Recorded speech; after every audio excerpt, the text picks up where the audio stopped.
Assalamualaikum warahmatullahi wabarakatuh. Halo semuanya, perkenalkan nama saya Merisa Amalia Saifullah, mahasiswa Fakultas Ilmu Komunikasi dengan NIM 2181000038. Dalam video ini, saya akan menjelaskan mengenai jawaban saya atas soal UTS atau ujian tengah semester dari mata kuliah Etika dan Regulasi Media Cyber. Jelaskan dengan contoh apa yang dimaksud dengan media cyber. Media cyber adalah segala bentuk media yang menggunakan wahana internet untuk melaksanakan kegiatan jurnalistik, yang dimana jika kegiatan jurnalistik ini adalah sifatnya itu formal, pembuatannya itu harus memenuhi persyaratan undang-undang pers dan juga standar perusahaan pers yang ditetapkan oleh Dewan Pers tentunya. Nah, isi dari media cyber ini adalah segala yang dibuat atau dipublikasikan oleh penggunanya, antara lain yaitu ada artikel, ada gambar, dan juga komentar, suara, video, dan juga berbagai bentuk unggahan yang melekat pada media cyber. Di soal kedua adalah bagaimana sistem informasi di era internet 4.0 yang terjadi di Indonesia. Diungkapkan oleh PLT Dirjen Informasi dan juga Komunikasi Publik. Beliau mengatakan jika saat ini di Indonesia internet telah menjadi referensi utama untuk mengakses berita atau juga informasi. Media konvensional seperti koran, majalah, tabloid, dan lainnya menjadi referensi paling akhir bagi pencari informasi. Fakta seputar internet dan juga media sosial lainnya juga menyebutkan bahwa 9 dari 10 pengguna internet memilih mencari informasi melalui sosial media. Nomor selanjutnya adalah menghadapi era sistem informasi di era internet ini yang terus berkembang, mengingatkan kita bahwa ancaman juga akan terus berkembang gitu. Dan seperti apa sih ancamannya?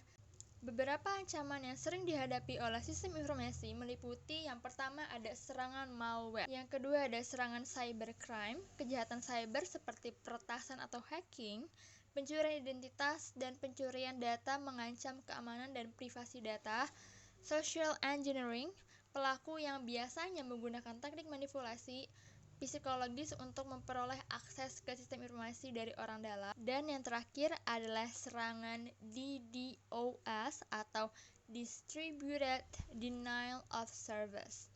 Serangan ini bertujuan untuk mengganggu ketersediaan sistem dengan mengalirkan lalu lintas internet yang sangat besar ke situs web atau aplikasi sehingga menyebabkan penolakan akses bagi pengguna.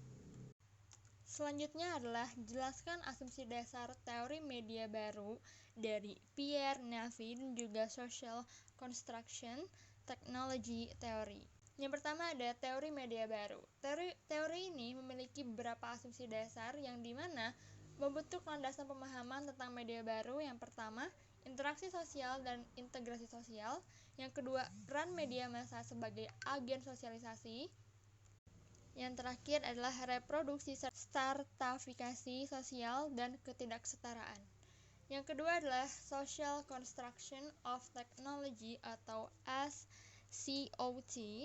Dalam teori ini dijelaskan bahwa teknologi itu memberikan pilihan kepada kita dan teknologi tercipta guna menyesuaikan kebutuhan manusia.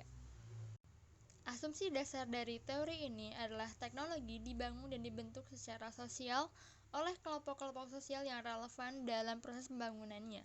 Nomor terakhir, yaitu nomor 5, adalah jelaskan dengan contoh bagaimana implementasi teori cultivation dan juga teori determinisme, teknologi, dan media dalam era media cyber saat ini.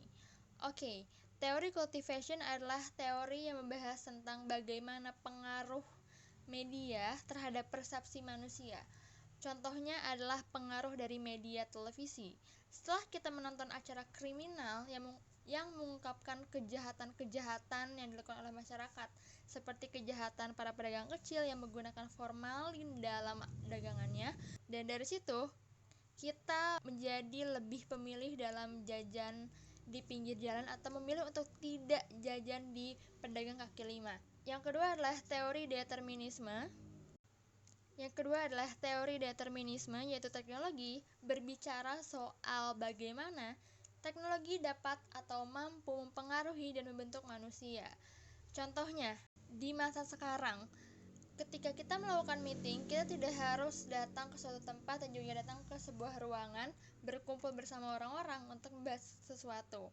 Tetapi di zaman sekarang kita sudah bisa menggunakan Zoom Meet dan juga Google Meet untuk melakukan meeting. Sekian pemaparan jawaban dari soal ujian tengah semester pada mata kuliah Etika Regulasi Media Massa. Saya Merisa Amalia Saifullah, mohon maaf bila ada kesalahan dan juga kekurangan. Pamit undur diri. Wassalamualaikum warahmatullahi wabarakatuh.